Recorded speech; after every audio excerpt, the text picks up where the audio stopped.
Now let us see some properties with respect to rational numbers. The application of these properties you have already seen with respect to natural numbers, whole numbers as well as integers. Now let us see how these properties are applicable to rational numbers. The first property is the closure property. Now what does this closure property says? It says when now again, whenever we are looking for these properties, we have to see it for all the four basic operations. So what are the four basic operations? That is plus, minus, multiplication and division. So first of all, we are looking at the properties with respect to addition. So first let us write down that I am looking the properties with respect to addition. So the first property is a closure property. Now what is a closure property? It says if you are adding two rational numbers, the result is also a rational number. Okay. For example, if a by b is a rational number, whereas c by d is another rational number, and if I am adding these two rational numbers, and I am getting the answer as e by f, which is also a rational number. So rational number plus rational number gives me a rational number. Okay, so let us see whether this property follows. Let us take two examples. Suppose I take 2 by 3 plus 4 by 3. The addition of these two is, since the denominators are same, I could directly add them. So 2 by 3 plus 4 by 3 gives me 6 by 3, which is nothing but 2. Now if there is nothing means there is actually 1. So is 2 by 3 a rational number? Yes. Is 4 by 3 a rational number? Yes. Is the final answer 2 by 1 or just 2 is a rational number? Yes. Which means rational numbers are closed under addition. So this is how the statement is made. Whenever a closure property is being followed by any type of numbers or number system, we usually say that this number system, for example, if I say natural numbers are closed under addition, it means when you are adding two natural numbers, the result is also a natural number. Similarly, when I am adding two rational numbers, the result I am getting is also a rational number. Hence, rational numbers are closed under addition. Let us look at the second property, that is an commutative property.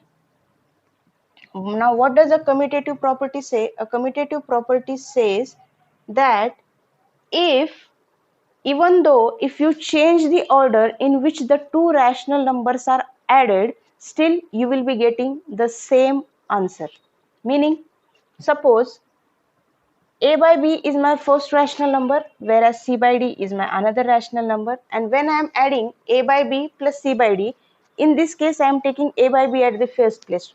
What if I take c by d at the first place and then add a by b to it? Will I get two different answers? Yes, let us check. Taking the same example, 2 by 3 plus 4 by 3. What do I get? I get 2 by 1. Similarly, if I write 4 by 3 plus 2 by 3, what do I get? Again 6 by 3, which is nothing but 2 by 1. As you can see, even though changing the order of the rational numbers in which they are added, still you are getting the same answer.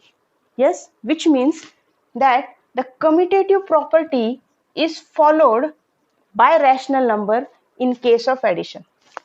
We are just looking for the addition. For the other operations also we have to see. Okay, so the statement says commutative property is being followed by rational numbers in case of addition. Okay, the third property says associative property.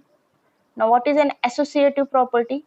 The associative property says the order in which the numbers are added again does not change the final answer. Now commutative property and associative property both are dealing with the order in which you perform the operations. But the main difference is, in case of commutative property you are considering only two examples. In case of associative property you will be considering more than two examples. Let us take three examples. The property says a by b plus c by d. Suppose I am first adding a by b and c by d, and the result is being added to e by f. Definitely, since this is in bracket, so I will be solving this bracket first and then the result has to be added to e by f. And on the other side, instead of adding a by b and c by d, let me say I am adding c by d plus e by f first, and the result I am adding to a by b. Now in both the cases, will I get the same answer? Adding first two numbers initially, and the result is to be added with the third number, and in second case, second and third number has to be added and the result is added to the first number. Do I get the same answer in both the cases? Let us see. Let us take the same examples, that is 2 by 3 plus 4 by 3, and the third example I am taking, suppose 5 by 3. Okay, what do I get? 2 plus 4 is 6, 6 by 3. I will not simplify it because then again I have to add it with 5 by 3. So 6 plus 5 is 11 by 3. So this is my answer for the left hand side operation. What for the right hand side? Again 2 by 3 plus 4 by 3 plus 5 by 3. Since these two numbers are in the bracket, so I will add them first. So 4 by 3 plus 5 by 3 gives me 9 by 3. And what is 2 by 3 plus 9 by 3? Again the denominators are same, so I will add the numerators and the answer is 11 by 3. Now as you can see, in both the cases I am getting the same answer, which means again the associative property is being followed by rational numbers in case of addition. So associative property deals with the order in which the numbers are added does not change the final answer. You add first two numbers initially or you add the next two numbers initially, that does not alter your answer. So this is the third property, which is an associative property. Now we have seen the three properties with respect to addition. There is two more concepts regarding addition, which is about additive identity and additive inverse. Now what is meant by additive identity and what is meant by additive inverse? Let us see. Now first of all, let us go by the name. Now additive identity.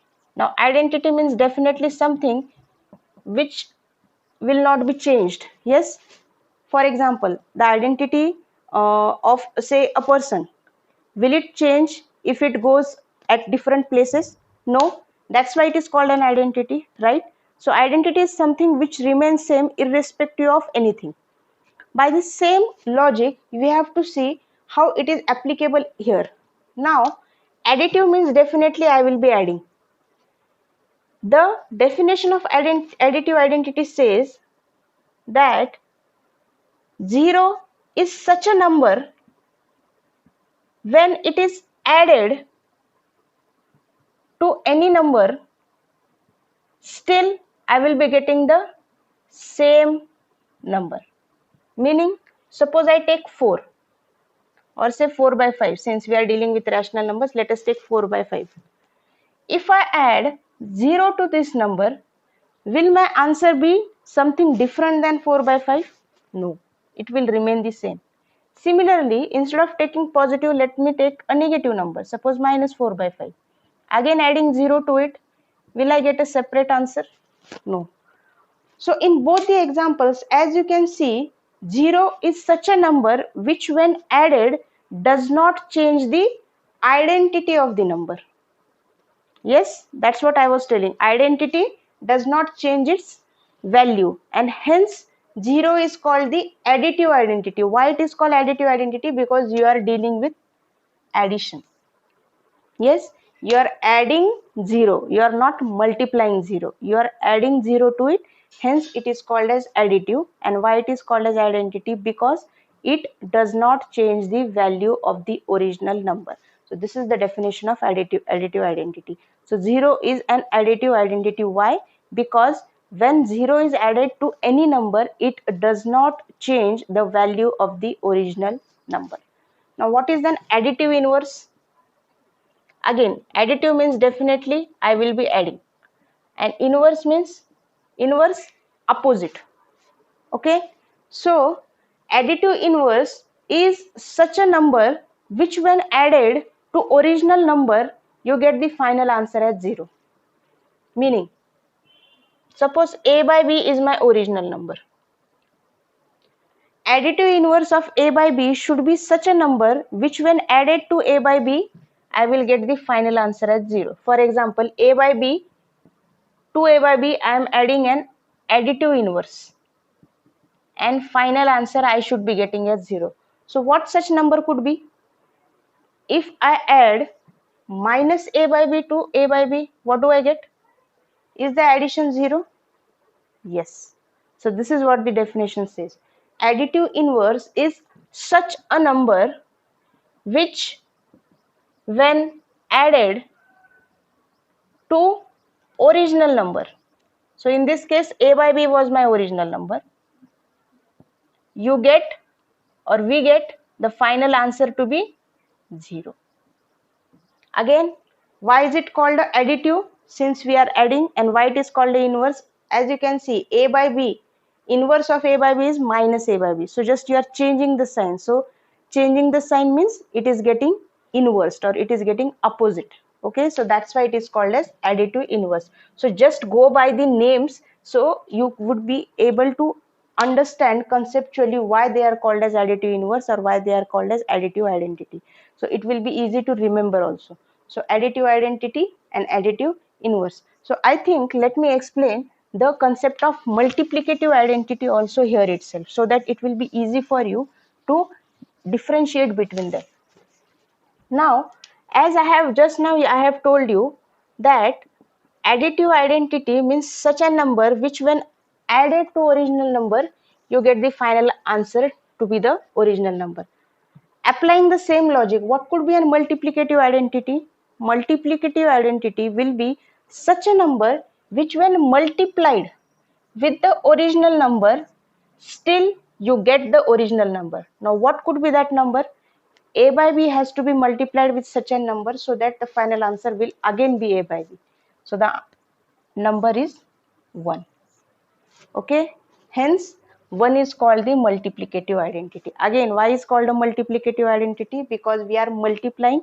And why is it called an identity? Because the value of the original numbers remains same. Okay, so again revising it, what is a multiplicative identity? Multiplicative identity is such a number which, when multiplied with the original number, you get the same number or the value of the number does not change. You can apply this for any number and you can see the result. Similarly, what could be the multiplicative inverse? Yes, again, since it is multiplicative, definitely I want multiplication. So let me take a by b, my original number. A by b has to be multiplied with its multiplicative inverse such that the final answer should be. In this case, I want the final answer to be 0. Whenever I was considering additive inverse, the addition of the two numbers has to be 0. But whenever you are considering multiplicative inverse, the multiplication of two numbers has to be 1. Why? Because multiplicative identity is 1, right? Additive identity was 0, hence the addition has to be 0. Multiplicative identity is 1, hence the multiplication has to be 1. So what is the number? If a by b is multiplied by b by a, what do I get? I get the final answer as 1, right? So hence it is called a multiplicative inverse. So b by a is multiplicative inverse of a by b. Why multiplicative? Since we are multiplying. Why inverse? Because it is just opposite of it. In case of additive inverse, you are changing the signs, whereas in case of multiplicative inverse, you are taking the reciprocal. You are taking the reciprocal. So always try to remember. Okay, so let me write down it in a table. So additive identity, what is an additive identity? The number 0. What is an multiplicative identity? Multiplicative identity is the number 1. What is an additive inverse? Which says original number plus additive inverse. What do I get? If I add original number and additive inverse, I get 0. Whereas what is an multiplicative inverse? Original number into multiplicative inverse. If I do, I get the final answer to be 1. So this is the whole concept of additive identity, multiplicative identity, additive inverse and multiplicative inverse.